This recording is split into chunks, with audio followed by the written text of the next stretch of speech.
Patreon.com/the Derrick Lamon Experience. Of course, your one-stop shop for your gaming news. Also available on Spotify, Apple Podcasts, Amazon Music, iHeartRadio, and YouTube as well. I believe we're on Amazon Music. It does not matter. This is the week of gaming, of course. Patrons get first crack at this Saturday afternoons at 2 p.m. For everybody else in the free feed, you will get these episodes Tuesday morning at 9 a.m. Not too much going on because obviously we are in the midst of summer game season. We just had some stuff go on. Capcom does have a showcase on the 26th. By the time you hear this, college football, EA Sports College Football 26 will have done their deep dive.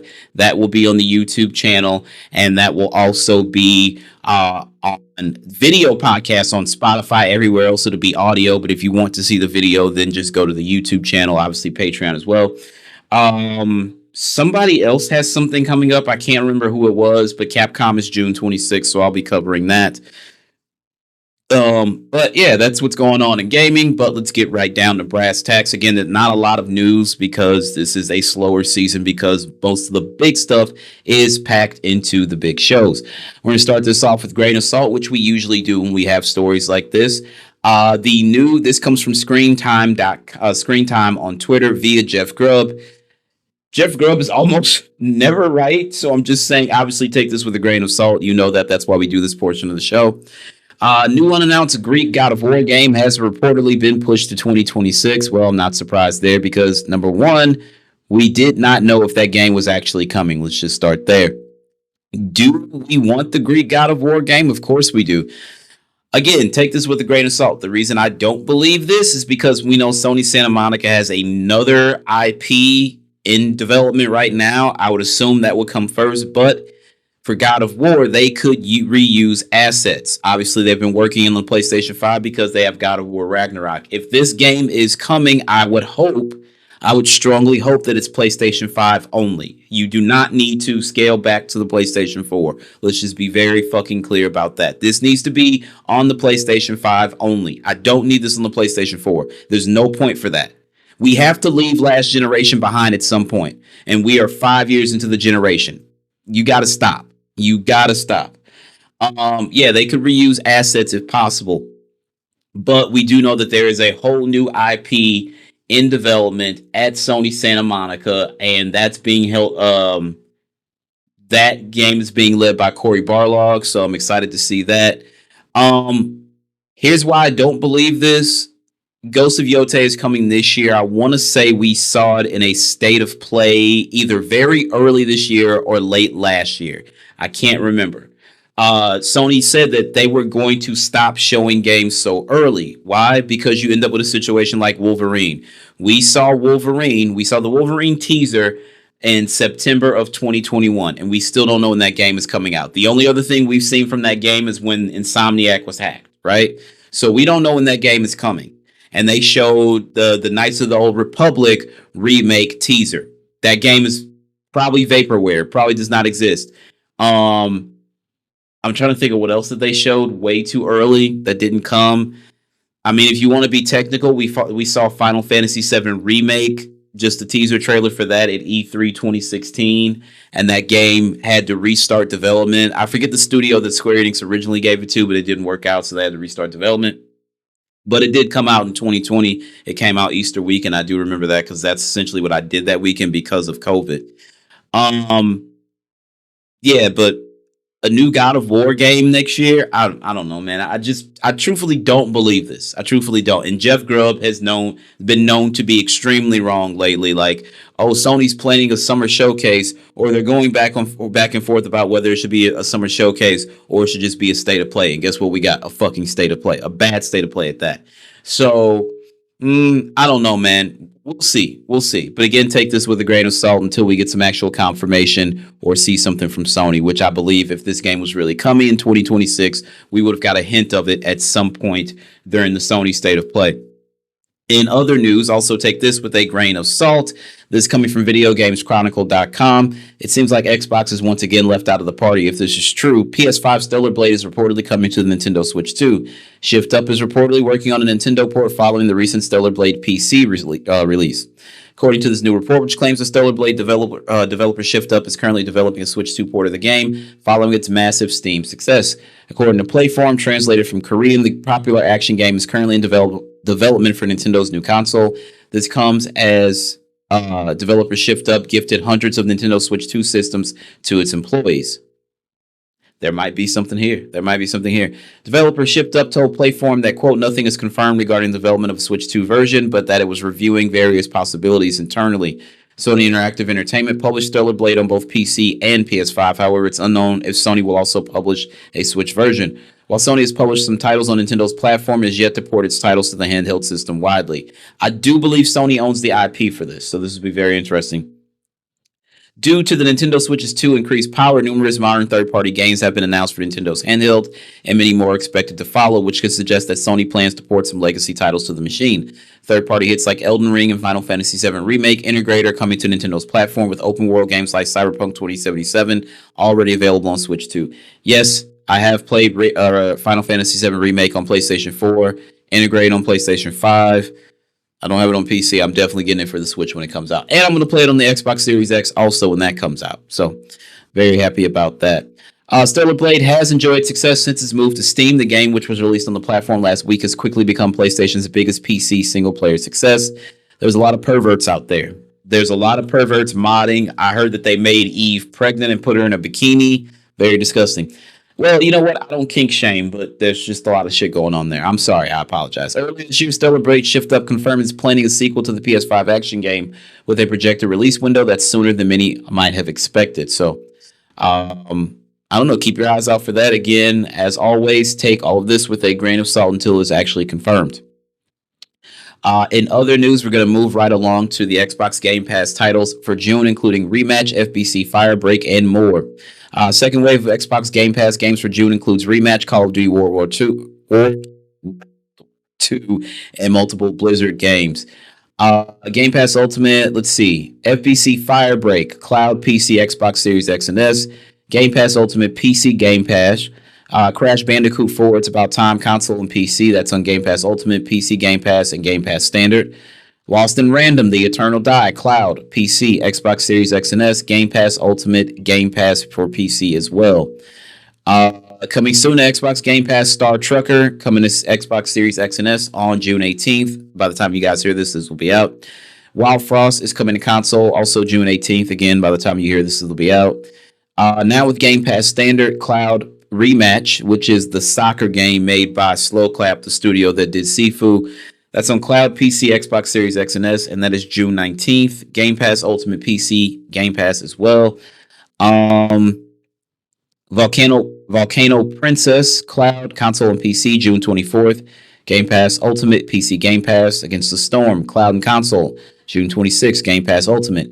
Warcraft 1 Remastered PC, June 26th. Game Pass Ultimate, PC Game Pass. Warcraft 2 Remastered PC, June 26th. Game Pass Ultimate, PC Game Pass.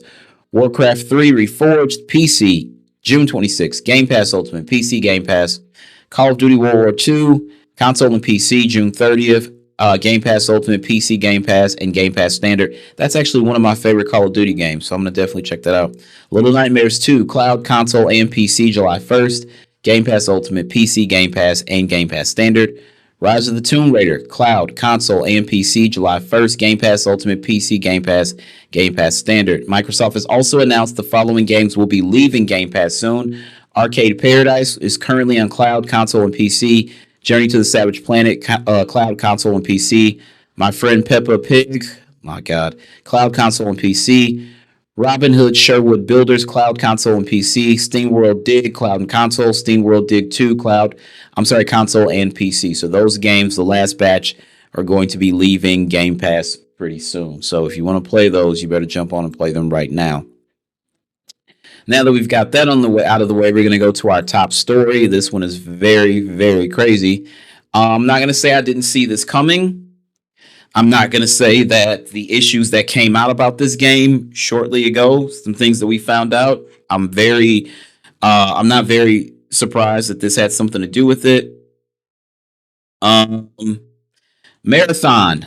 Bungie has announced that Marathon is delayed indefinitely. This comes directly from Bungie.net. Thank you not only for your passionate feedback around the marathon reveal and alpha playtest, but also for your patience while we took the time to listen closely and chart our next steps.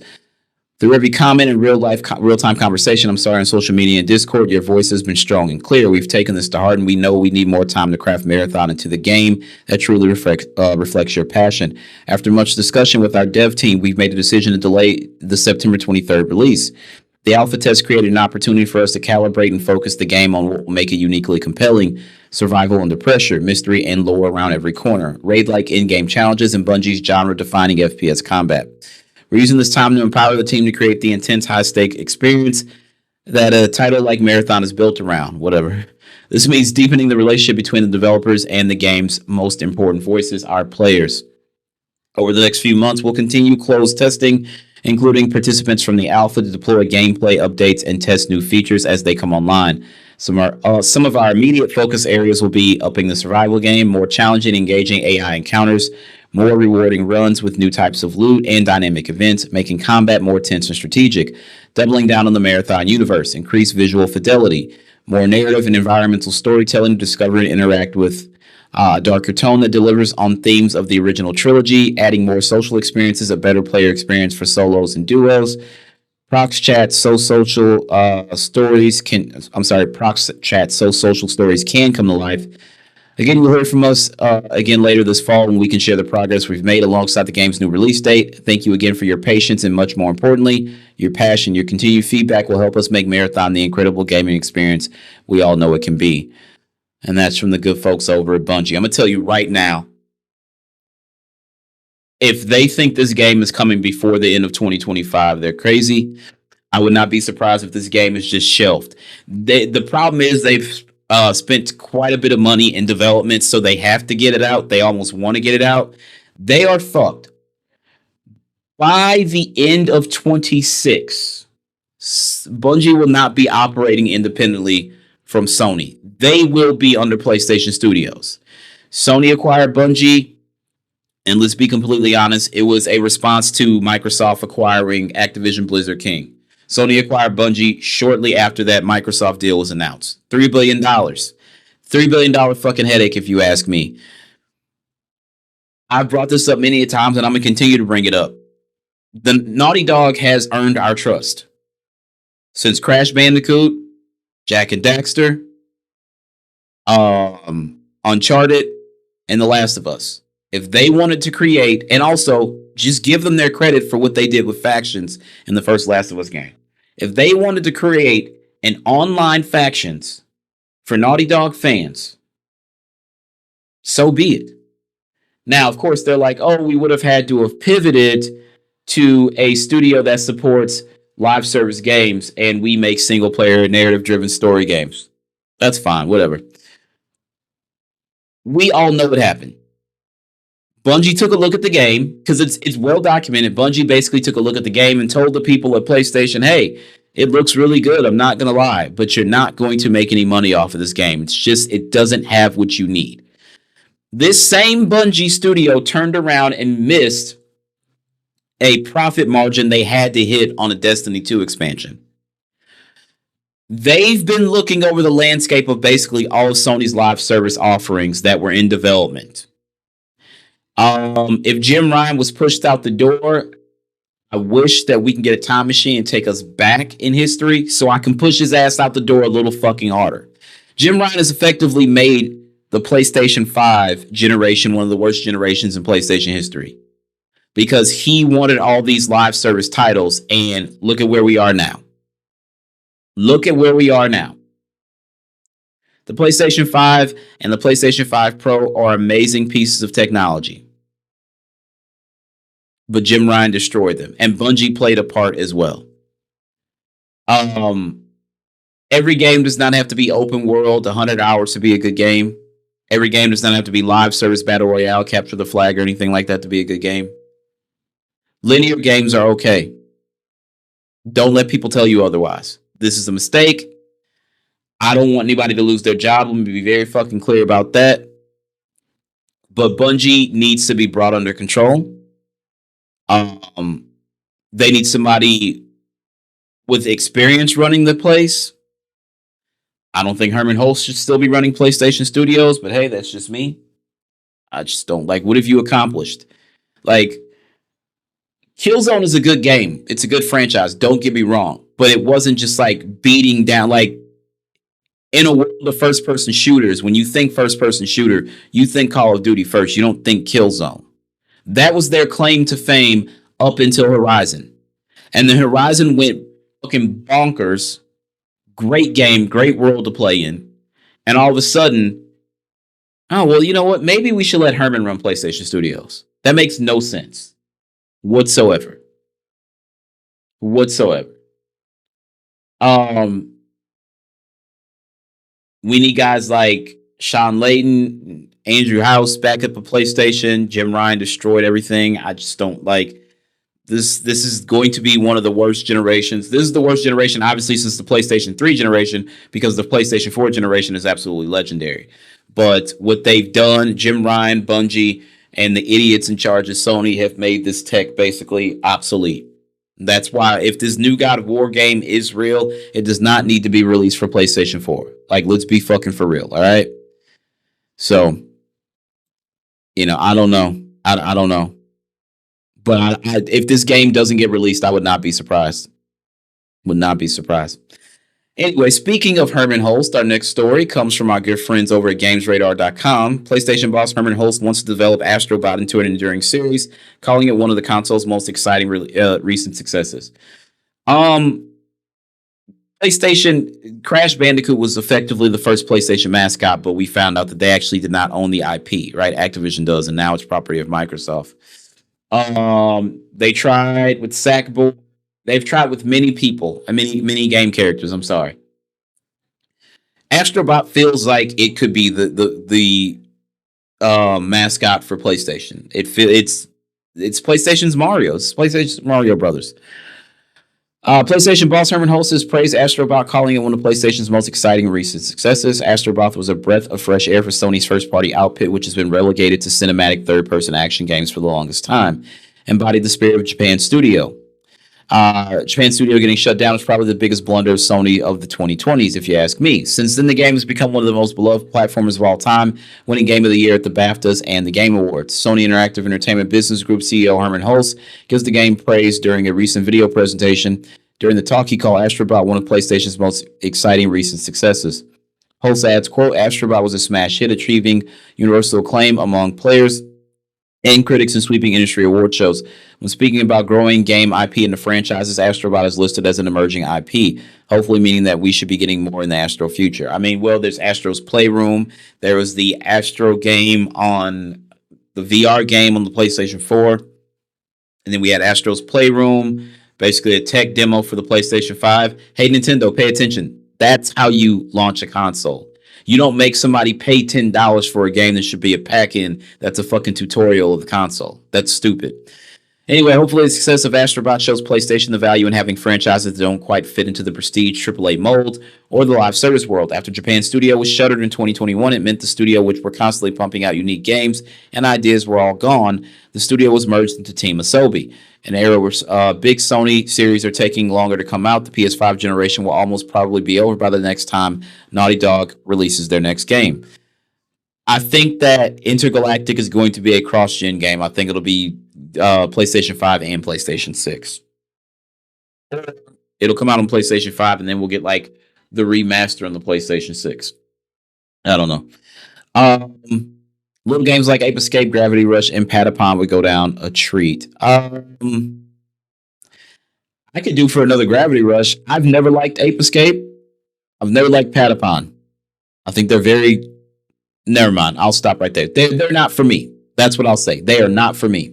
But I would like another Gravity Rush game. And the crazy thing is they're developing a Gravity Rush television show, but we're not getting another Gravity Rush game. That's just ass backwards. Is it not? It is. Doesn't matter. Doesn't matter. They don't care what I think. Even though I'm a consumer, they don't care. In other news also from GamesRadar.com, Red Dead Redemption's John Marston actor tries to calm fans down after having possibly misled them with his exciting news teaser. I do not make announcements for Rockstar Games. Keep your expectations in quote people in check. I'm sorry. Red Dead Redemption's John Marston actor Rob Wiedoff has attempted to calm fans down again after he teased some exciting news coming this week. While playing through the 2010 action adventure he stars in, now reminding everyone that I do not make announcements for Rockstar Games. Previously, the stars seemed to be aligning for some sort of Red Dead Redemption related announcement. Not only did Whitehoff say that he cannot think about anything else, especially playing this game during a stream, asked if he knew what Red Dead news is, Rob mentioned, quote, Red Dead Redemption 2's Arthur Morgan actor Roger Clark said yes, seemingly confirming it really is something to do with the series. There's the rumor out there that there is a PlayStation 5 and Xbox Series X and S version of Red Dead Redemption 2 releasing. Yes, I bought it on PlayStation. Yes, I bought it on Xbox. Yes, I bought it on PC. If they do a new version, I think Xbox gives you the automatic update and you get the most recent version, which is perfectly fine. Am I going to buy it again on PlayStation 5? Do you really need to ask me that question? When it more than likely does come to the Nintendo Switch 2, am I going to buy it on Nintendo Switch 2? Do you really need to ask me that fucking question? Yes, I'm going to buy it. This is one of my favorite video games of all time, so absolutely yes, I'm going to buy it. Now, though, in a new live stream on his YouTube channel, highlighted by John Abram on Twitter, Whitehouse says that while I do have something I'm really excited about, I truly am, and I think you will be too. He now realizes that he probably misled some people when I announced that I have something to announce that I can't talk about right now. Just please recognize, and I know that you know this, but let me remind you, I guess I do not make announcements for Rockstar Games. We all know that. They barely want to do their announcements. I'm just reminding you, I do not make announcements for Rockstar Games. Rockstar Games makes announcements for Rockstar Games, and they don't use me to do that, Elapse. So please know that. And again, I still think a lot of you are going to be really excited about this news. Absolutely. Whitehouse says he still can't share it with you yet, and I'm so sorry about that. I'm assuming his original teaser still holds up. We should be finding out whatever it is in the next few days. Again, Clark's previous comments indicate that there's something related to Red Dead going on, but anyone hoping for something like a remake, port, or new game should probably temper their expectations at this point. I hope that there is a Red Dead 2 modern port. I do hope that. They're not announcing Red Dead 3. I want y'all to understand that. You're going to get the announcement of the port of the second game to modern systems before you get an announcement about Red Dead 3. They're not going to announce Red Dead 3 before GTA 6 is out. Just understand that right now. So definitely temper your expectations there. A port would make the most sense unless they're going to do like a live, cast reading the scripts for Red Dead 1 and 2, which would be crazy because I think the script for Red Dead 2 was like 1,000 pages, if I'm not mistaken. So they can't do that. They're just not going to do that. So I have no idea what this could be. I would love for it to actually be the modern console port of Red Dead 2, but, we shall see. I already have the PC version, so it's like, do you really need it? No. Am I going to really buy it? Yeah. That's what I do. That's what I does. I don't know. We shall see. Anyway, moving right along. News from our good friends over at Warner Brothers Games. This comes from our friends at Video Games Chronicle. Warner Games splits Harry Potter, Mortal Kombat, DC, and Game of Thrones into their own separate divisions. This is crazy. Let me just say that. I don't know. On Tuesday, the company confirmed that it promoted Warner Brothers Games Montreal studio head Yves Lachance to oversee Harry Potter and Game of Thrones games, while NetherRealm Studios head Sean Hemrick will oversee Mortal Kombat and DC games. Why is Ed Boon not doing that?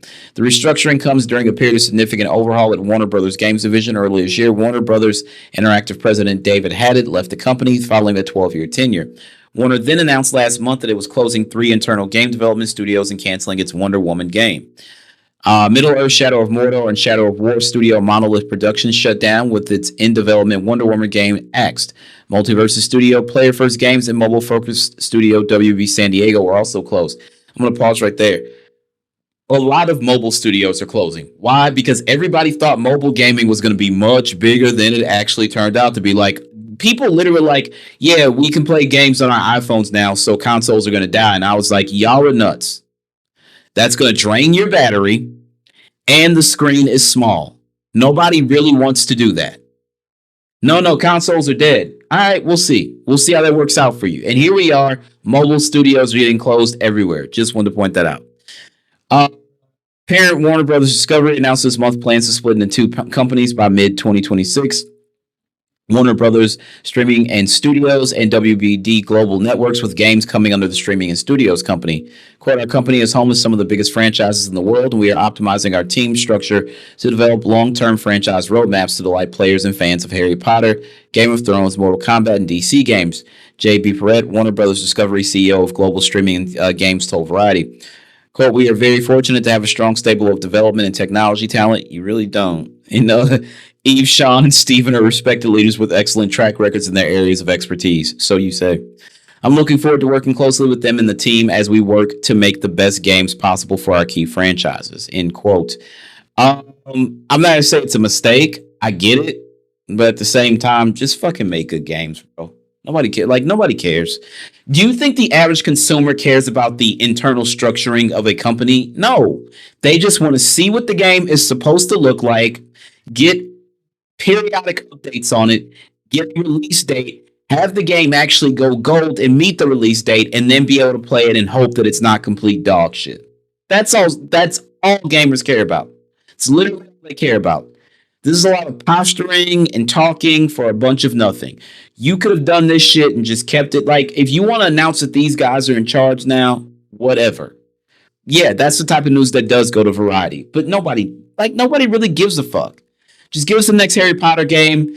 Figure out what you're going to do in the Arkham universe, if there even is an Arkham universe at this point. Are we going to get a Superman game? Shit like that. Just don't dick around with gamers. Like, that's all I ask. Don't dick around with us, because we're smarter than a lot of people think that we are. This is something I just saw like not too long ago, and I thought this was very, very interesting. Oh, really quickly, because this pertains to the next story as well. Third-party Switch 2 game sales have started to slow, with one publisher selling below our lowest estimates. Ooh. Third-party games have reportedly struggled to sell on Nintendo Switch 2 at launch, with one publisher claiming that the game is sold below our lowest estimates. The key cards might have something to do with that. I'm going to tell you that right now. While the Nintendo Switch 2 hardware has enjoyed record-breaking launch sales, some third-party publishers have reportedly found that the console's success hasn't translated to a thriving third-party market yet. In a new report from the game business, it's claimed that other than CD Projekt Red's Cyberpunk 2077, most third-party games have struggled to sell on Switch 2. Most third-party Switch 2 games posted very low numbers, the report reads. One third-party publisher characterized the numbers as, quote, below our lower estimates, despite strong hardware sales. According to the report, 62% of Switch 2 physical game sales in the U.S. during the console's launch week came from first-party titles. That's why you buy a Nintendo console, for Mario, for Zelda, for Mario Kart, Donkey Kong, which comes next month. If you're going to if you have a PlayStation 5 or an Xbox Series X or S or a PC, I don't know why you would buy a third-party game to play it on a Switch 2. I'm going to be completely honest with you. Now, you're like, well, Derek, you just said, yes, I know that what I said about Red Dead Redemption 2 and Final Fantasy VII Integrate. Those are outlying situations. Those are outliers. If I love something enough, I love it in every form I can get it. Do you know how many fucking I have, let's say Drake, for example. I have Take Care on CD, I have the iTunes version, and I have the vinyl. Okay, I have Jay-Z. I have the iTunes version of the Blueprint, the vinyl, and the CD. There's quite a few albums. Justin Timberlake, the 2020 Experience. I have both versions of the 2020 Experience, the full experience on CD, where it's like part one, its own CD, part two, its own CD, and then there's a combining of part 1 and 2 for its own CD, and then I have both vinyls and iTunes versions, right? So, like I said, Red Dead Redemption 2, PlayStation, Xbox, and PC. I bought the game 3 fucking times. So, there are outliers as far as this situation goes. Cyberpunk 2077 isn't really that great of a game, and I already own it on PlayStation and Xbox as well. I'm not buying it on the Switch. Just not going to do it.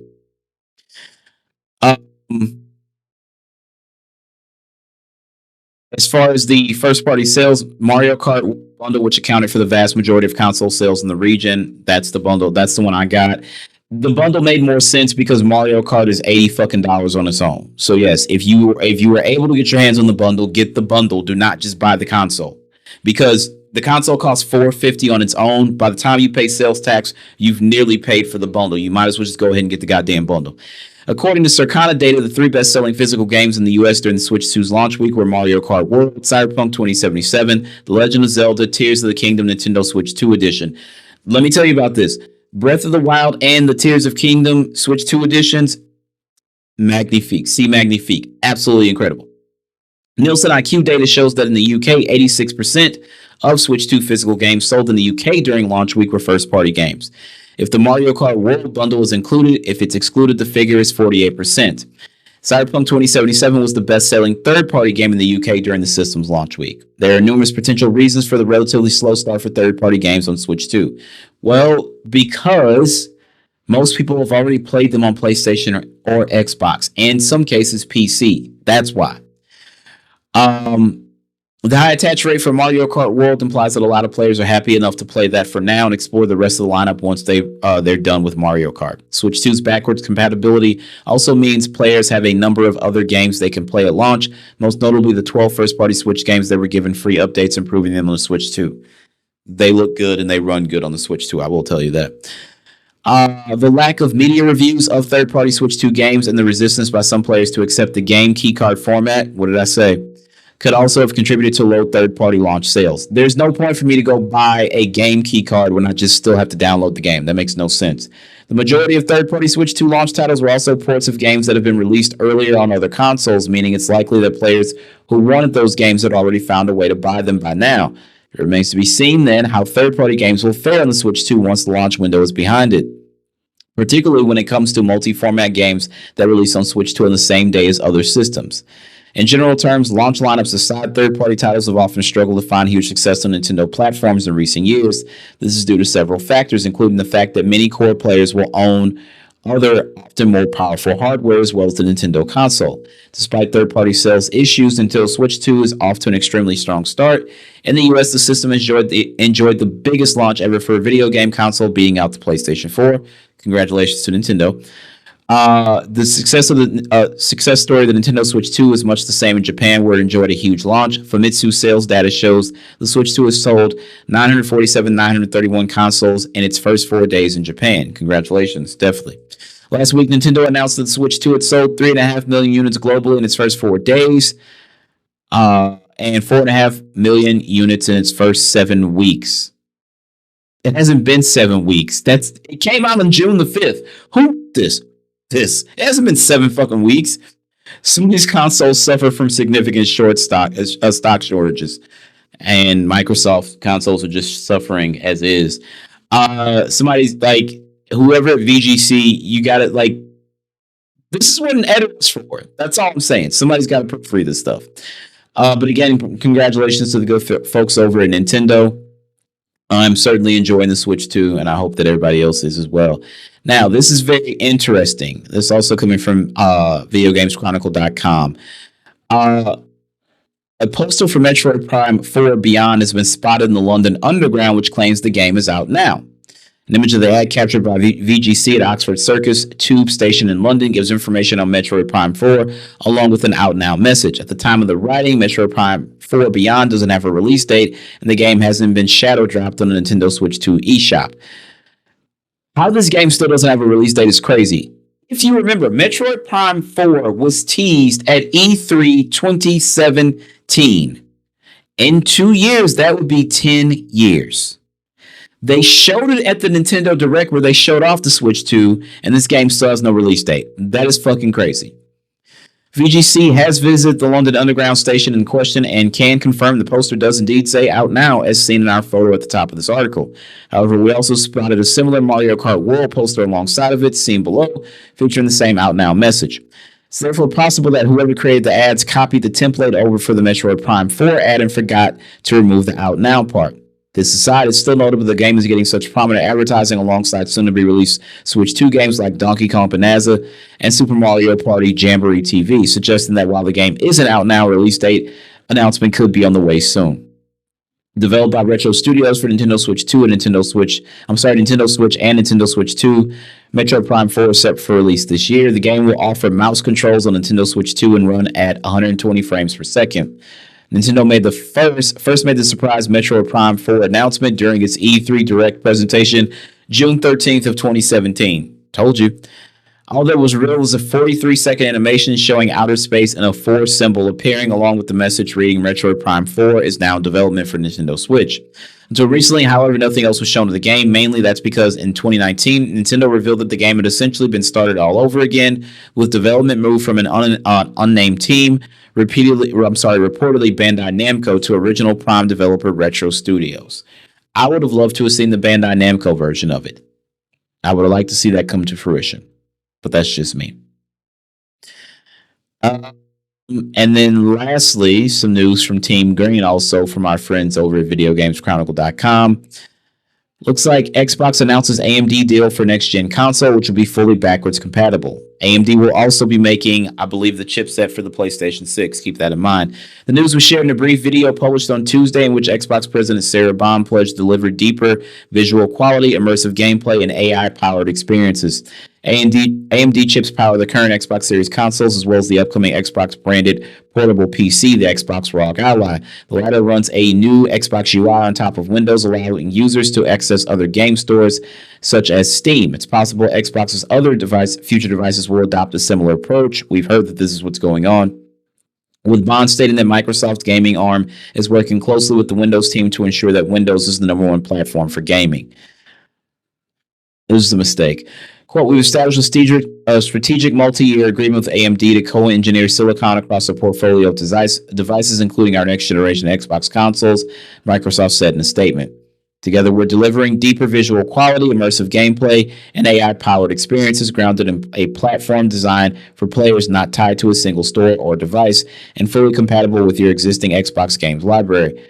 Bond said in the video, at Xbox, our vision is for you to play the games you want with the people you want, anywhere you want. That's why we're investing in our next-generation hardware lineup across console, handheld, PC, cloud, and accessories. Quote, I'm thrilled to share we've established a strategic multi-year partnership with AMD. Together with AMD, we're advancing the state-of-the-art in gaming silicon to deliver the next generation of graphics innovation to unlock a deeper level of visual quality and immersive gameplay, and our player experiences enhanced with the power of AI, all while maintaining compatibility with your existing library of Xbox games. This is all about building you a gaming platform that's always with you so you can play the games you want across devices anywhere you want, delivering you an Xbox experience not locked to a single store or tied to one device. That's why we're working closely with the Windows team to ensure, again, that Xbox is the number one gaming platform. The next generation Xbox is coming to life, and this is just the beginning. We can't wait to show you what's next.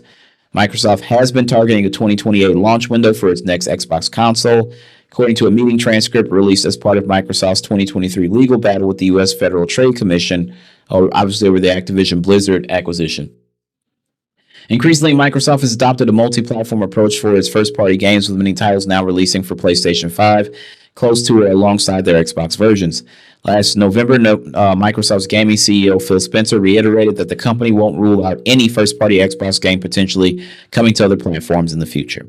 And I will be playing Gears of War Reloaded and E-Day on PlayStation 5, just to be completely honest with you. So, to be honest, I'm kind of surprised that Microsoft is getting another crack, or Xbox is getting another crack at a console. If I'm part of the board of directors at Microsoft, I'd be like, no, we're not going to bleed any more money. You'll figure it out. Anyway, that's all I've got for you guys today. I'm going to go ahead and end this like I end everything else. Of course, believe in yourself first and foremost, because if you don't believe in yourself, of course, nobody else will believe in you. As always, my name is Derrick Lamon Jackson. That is my time. Y'all have a good one. Peace out.